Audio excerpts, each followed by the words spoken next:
finished product ang ating Suman de Keso ala Evap.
Hindi po katantaman ini. Okay, dito na tayo sa pagkukod. Ano yan? Kukod-kod. Kakalingki. Pag-iilaid. Id-id.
Okay guys, so tapos na kami sa preparation.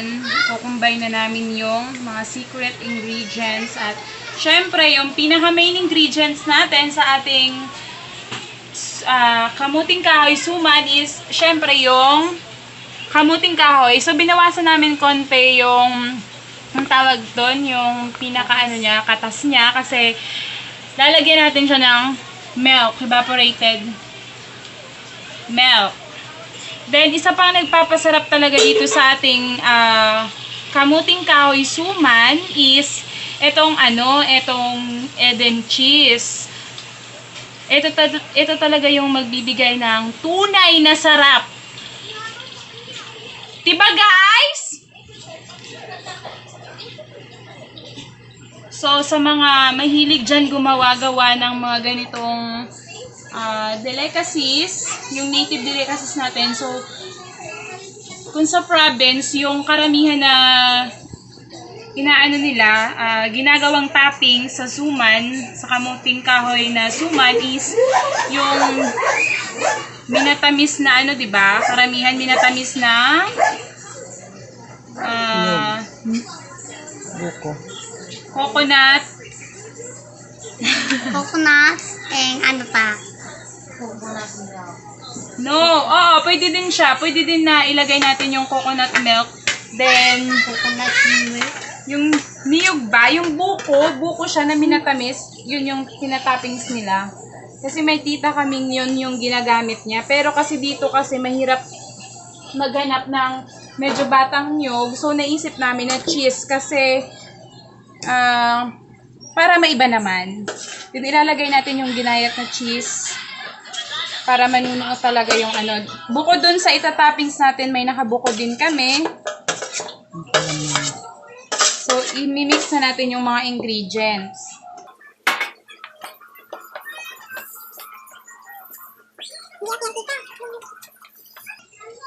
So, depende na sa inyo kung gaano karaming kamuting kahoy yung gagamitin nyo. Tapos, depende din kung gaano karami ang gatas. So, next nating ilalagay, syempre, yung sugar. Ihalo lang natin. So, yung sugar namin, guys, 1/4. Ubusin natin para malasa talaga. Sa ito yan. Sa ito masapit. Sula. Then, i-mix lang natin ng maayos.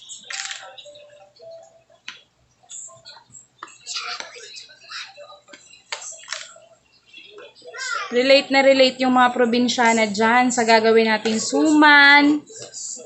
Dahil karamihan na mga taga-province is number 1 din to number 1 delicacies na talagang sikat. Kahit saang diba? Kahit saang province gumagawa sila nito. So, depende na lang kung ano yung process ng paggawa nyo ng kamuting kahoy na suman.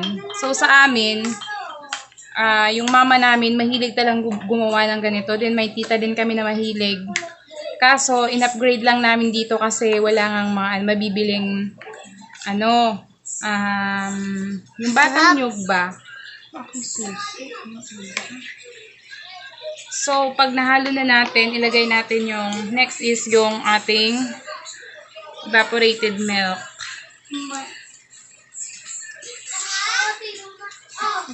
So, tansyahin muna natin. Yan. Yan talaga yung magpapalinamnam sa suma natin. Tapos, kaano pa dyan, kasi yung pinaka-toppings natin is cheese.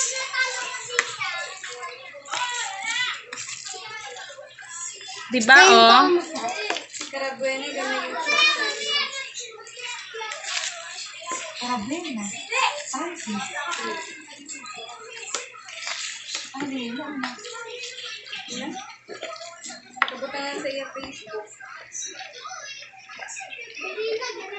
Tingnan nyo guys, makikita pa din yung cheese na inano natin.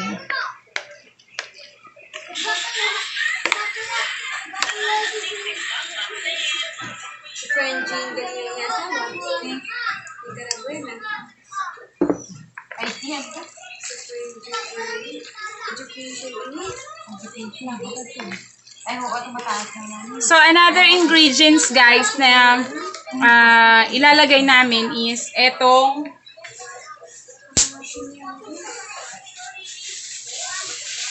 lalagyan namin siya ng giniling na bigas. Para mas masarap din. 'Di ba? Yan, powder to siya na na pinagiling namin na bigas.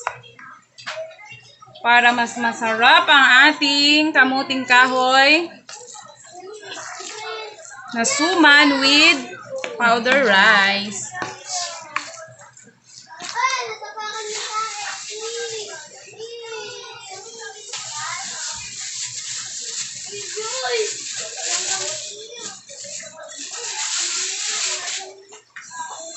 Then, iubos na natin yung evaporated milk.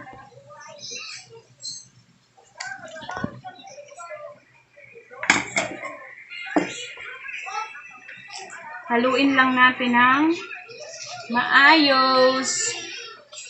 At ready na tong balot natin sa dahon ng saging din. Banana leaves.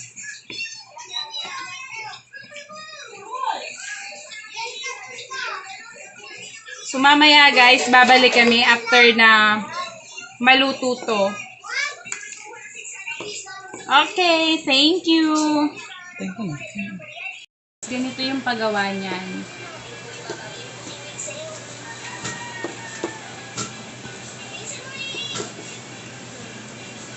Siyempre, kailangan paanuhin nyo. Ang tawag dito. Ganyan.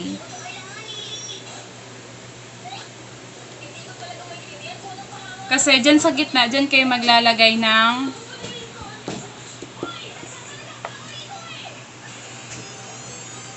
etong Edin cheese natin.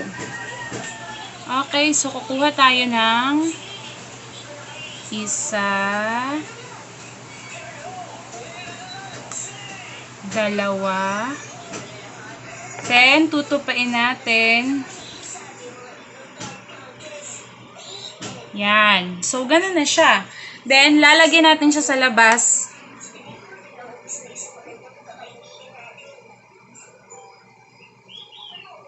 Diyan. Tapos,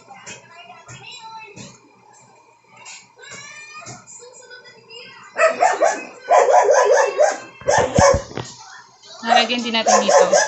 Para balance siya. Mayroon sa loob, mayroon din sa labas. Tapos, tutupain natin siya, ganyan. Yan! Mayroon na tayong nagawa. Then, ganyan lang siya. Okay, so, may isa na tayo. Diyan natin ilalagay. Okay. A few moments later. Finished product ang ating Suman de Keso ala Ibap.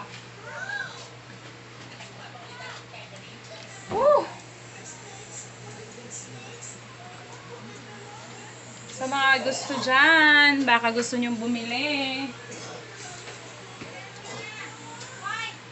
Balik.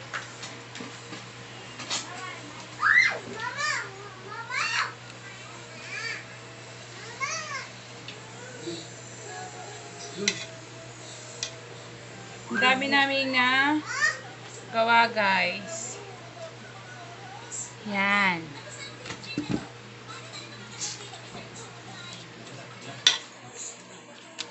Ang init, guys. Sobra. Mainit pa sa panahon ngayon. Nanunuot ang cheese.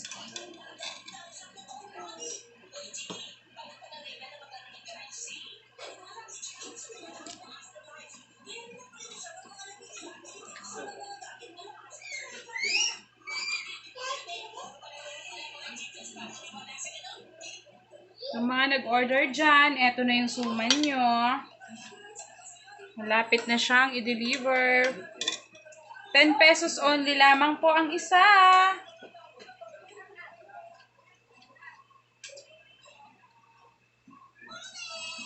Woo! Ang init niya. So,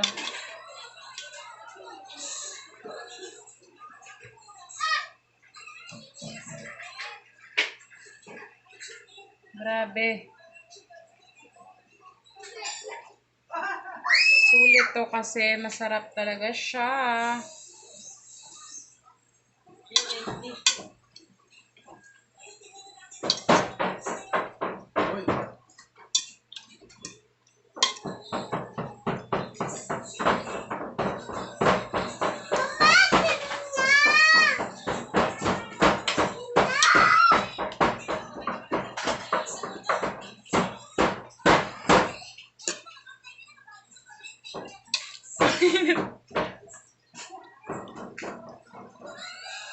Guys, hindi niyo lumalabas yung ano niya, cheese.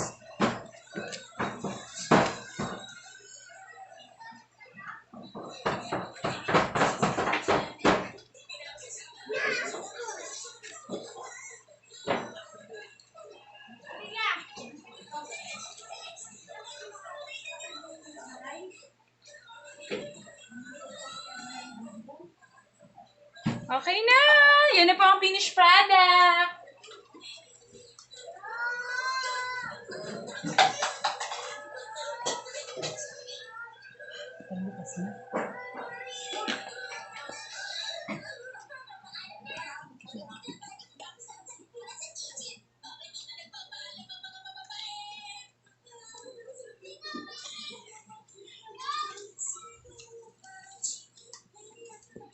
Wow! Yun o guys, so, tingnan niyo yung cheese. Oh my God! Ang talak. Patikim na ako, Dito yung patikim. cheese.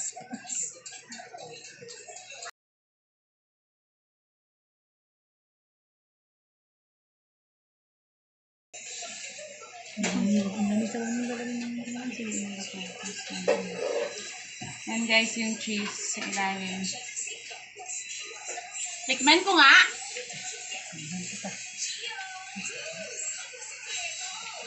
Sarap niya.